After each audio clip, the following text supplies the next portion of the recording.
বিদ্যমান। এমন অবস্থায় যুদ্ধবিমান তৈরি করা অসম্ভব। বাংলাদেশ বিমান বাহিনী তাই শূন্য থেকে যাত্রা শুরু করেছে। বিমান বাহিনী মূলত বেসিক প্রশিক্ষণ বিমান বানিয়েছে, সম্ভবত জার্মানির সহযোগিতা নিয়ে তৈরি করেছে। Hello guys, welcome back to another video. Weaver बहुत बड़ी गुड न्यूज़ बांग्लादेश की आर्मी के रिलेटेड। बांग्लादेश को बहुत ही ज़्यादा सीक्रेट तरीके से जो वेपन है उनकी फराहमी कर देगी। किस तरह से वीवर बांग्लादेश को ये जो वेपन है ख़ास सीक्रेट किस्म के मिले थे, बहुत ही ज़्यादा इंटरेस्टिंग किस्म की वीडियो आज हम आप लोगों के साथ शेयर करने वाले हैं। वीवर वीडियो बहुत ही ज़्यादा इंटरेस्टिंग होने वाली है। अभी तक आप लोगों ने हमारे चैनल को सब्सक्राइब नहीं किया हुआ, जल्दी से हमारे चैनल को सब्सक्राइब कर लीजिएगा। तो without wasting the time video को स्टार्ट करते हैं। বাংলাদেশ সামরিক বাহিনী 2022 সালে একাধিক সমরাস্ত্র ডেলিভারি পেয়েছে। বেশিরভাগ ক্ষেত্রেই সমরাস্ত্র ডেলিভারি পেলে তা প্রকাশ করে আন্তঃবাহিনী গণসংযোগ পরিদপ্তর।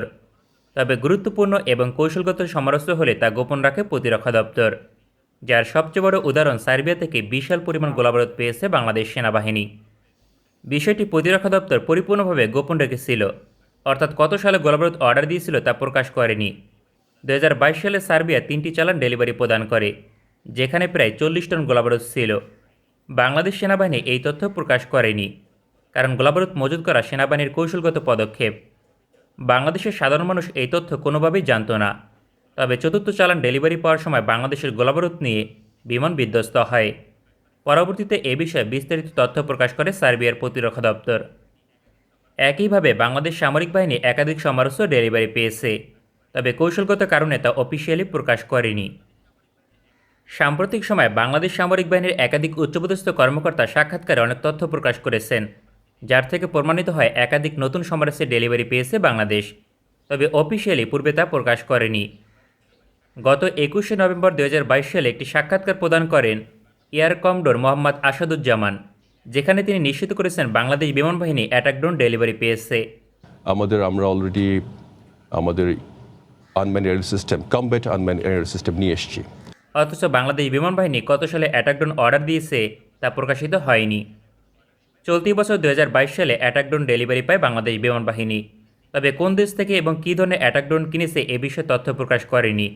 তবে এখানে উল্লেখ করেন খুব শীঘ্রই বিমান বাহিনী অ্যাটাক ড্রোন ক্রয় করবে। তৎকালীন সময়ের চাহিদা এবং তথ্য অনুযায়ী সম্ভবত চীন থেকে অ্যাটাক ড্রোন কিনেছে বাংলাদেশ। এক্ষেত্রে চীনের উইংলুং টু অ্যাটাক ড্রোন এগিয়ে থাকবে। বাংলাদেশ বিমান বাহিনী 2018 সালে চীনের অ্যাটাক ড্রোন পর্যবেক্ষণ করে, তাই মোটামুটি নিশ্চিত করেই বলা যায় উইংলুং টু অ্যাটাক ড্রোন ডেলিভারি পেয়েছে বাংলাদেশ বিমান বাহিনী। বাংলাদেশের অবস্থান থেকে আর কোনো দেশ থেকে অ্যাটাক ড্রোন ক্রয়ের সম্ভাবনা নেই বললেই চলে, কারণ 2020 সালে চীনের কোনো বিকল্প ছিল না। এছাড়াও বাংলাদেশ সেনাবাহিনী নতুন করে ট্যাঙ্ক বিধ্বংসী ক্ষেপণাস্ত্রের ডেলিভারি পেয়েছে। বিষয়টি নিশ্চিত করেছেন ব্রিগেডিয়ার জেনারেল মোহাম্মদ আশরাফুজ্জামান সিদ্দিকী। গত 21শে নভেম্বর একটি সাক্ষাৎকারে এই তথ্য প্রকাশ করেন।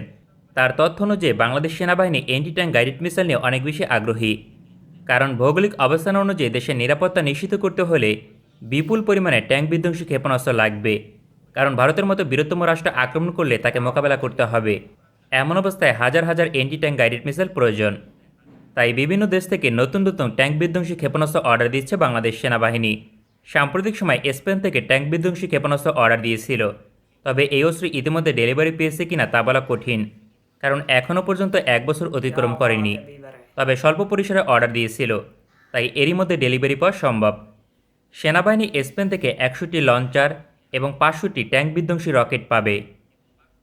বাংলাদেশ সেনাবাহিনী স্পেনের ট্যাঙ্ক বিধ্বংসী ক্ষেপণাস্ত্র অর্ডার দিয়েছিল, তা তৎকালীন সময় অফিসিয়ালি প্রকাশ করে, তবে ডেলিভারি পাওয়ার বিষয়ে কোনো ধরনের তথ্য প্রকাশ করবে না। এছাড়াও ব্রিগেডিয়ার জেনারেল মোহাম্মদ আশরাফুজ্জামান সিদ্দিকী জানান রাশিয়া থেকে নতুন anti tank guided missile delivery পেয়েছে। তিনি স্পষ্ট করে বলেন Metis anti tank guided missile delivery পেয়েছে। বাংলাদেশ সেনাবাহিনী মেটিস এমন সংস্করণ কিনেছে যার রেঞ্জ 2 কিলোমিটার পর্যন্ত। বাংলাদেশের সবচেয়ে আধুনিক অ্যান্টি ট্যাঙ্ক গাইডেড মিসাইল এটি। একই সঙ্গে পৃথিবীর সবচেয়ে আধুনিক ট্যাঙ্ক বিধ্বংসী ক্ষেপণাস্ত্রের মাঝে এটি অন্যতম। কত সংখ্যক ডেলিভারি পেয়েছে তা নিশ্চিত নয়। বিভিন্ন তথ্য অনুযায়ী বাংলাদেশ সেনাবাহিনী প্রায় 1200টি এই ধরনের ট্যাঙ্ক বিধ্বংসী ক্ষেপণাস্ত্র অপারেট করে। পাশাপাশি তিনি উল্লেখ করেন এখানেই সীমাবদ্ধ থাকবে না বাংলাদেশ সেনাবাহিনী, পরবর্তীতে আরও শক্তিশালী অ্যান্টি ট্যাঙ্ক গাইডেড মিসাইল যুক্ত হবে। সম্ভবত দেশে তৈরির বিষয়ে ইঙ্গিত দিয়েছেন, কারণ বিশ্বমানের ট্যাঙ্ক বিধ্বংসী ক্ষেপণাস্ত্র তৈরির জন্য তুরস্ক এবং চীনের সঙ্গে আলোচনা হচ্ছে। বাংলাদেশ সামরিক বাহিনী এছাড়াও একাধিক সমরাস্ত্র গোপনে ডেলিভারি পেয়েছে তা নিশ্চিত, তবে কৌশলগত কারণে তা প্রকাশ করতে আগ্রহী নয়। বাংলাদেশ সেনাবাহিনীর জন্য ডেলিভারি পাওয়া সমরাস্ত্রে একটি বড় অংশ প্রকাশ করে না। তবে এয়ার কমডোর মোহাম্মদ আসাদুজ্জামান আরও একটি গুরুত্বপূর্ণ তথ্য দিয়েছেন। বাংলাদেশ বিমান বাহিনী ইতিমধ্যে বিমান তৈরি করতে সক্ষম হয়েছে, অর্থাৎ বিমান তৈরি সকল ধাপ অতিক্রম করেছে বাংলাদেশ। তাকে পাল্টা প্রশ্ন করা হয় বাংলাদেশের নিজস্ব বিমান কত সালে উড্ডয়ন করবে। তিনি জানান খুব শীঘ্রই, যার থেকে নিশ্চিত করে বলা যায় 2023 সালে ফ্লাই করবে। वाह वंडरफुल वीवर, क्या शानदार किस्म के बांग्लादेश की आर्मी के पास ये जो खास किस्म के वेपन है बांग्लादेश को मिले थे। बांग्लादेश की आर्मी की पावर इन वेपन के आने से और भी ज्यादा बड़ी थी। ऐसी जो खास और पावरफुल किस्म के वेपन है, इससे भी एडवांस लेवल के वेपन वो इंशाल्लाह बांग्लादेश की जो मौजूदा गवर्नमेंट है उनको बांग्लादेश में लाएगी बाय करके। और बांग्लादेश में भी सीक्रेट तरीके से वेपन को जो है मेड किया जा रहा है, जिससे बांग्लादेश की आर्मी की ताकत और ज्यादा बढ़ेगी। तो इंशाल्लाह बांग्लादेश जो है वो बहुत ही ज्यादा पावरफुल हो जाएगा। अभी तक आप लोगों ने हमारे चैनल को सब्सक्राइब नहीं किया हुआ तो जल्दी से हमारे चैनल को सब्सक्राइब कर लीजिएगा। मिलते हैं आपसे नेक्स्ट वीडियो में इंशाल्लाह, तब तक के लिए अल्लाह हाफिज।